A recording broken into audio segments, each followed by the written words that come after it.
ఇప్పుడు వీడి యొక్క రాసలీల చరిత్ర మాట్లాడుకుందాం.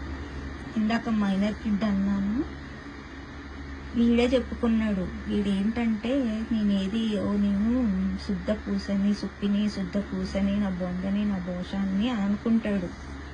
ఏం చేస్తాడు? తాగేసి వాగేస్తాడు.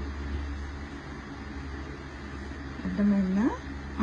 Red corner notice. మీకు ఎవరికైనా రెడ్ కార్నర్ నోటీస్ గురించి తెలిస్తే చెప్పండి అబ్బా. నాకైతే తెలియదు. నేను గూగుల్ కూడా చేసా. కావాలంటే నా హిస్టరీ కూడా పెడతాను, ఆ గూగుల్ హిస్టరీ. నాకేమంతగా తెలియట్లేదు. ఇంటర్పోల్ సెర్చ్ వారెంట్ ఎవరికి ఉంది? వీడే చెప్పుకున్నాడు. ఇది నాకేం తెలియదు, ఓకేనా? అవన్నీ వాడి నోట్లకి వెళ్ళి వచ్చినాయే. సో బ్యాక్ ఎండ్లలో కూర్చొని ఇవన్నీ వాగేవాడు. అర్థమైందా? వాడు వాక్కుంటే నాకేం ప్రాబ్లం లేదు. ఇప్పుడు వాడితో మాట్లాడిన అమ్మాయిల గురించి వాగడం, వాడితో స్నేహం చేసిన వాళ్ళ గురించి వాగడమే ప్రాబ్లం కదా.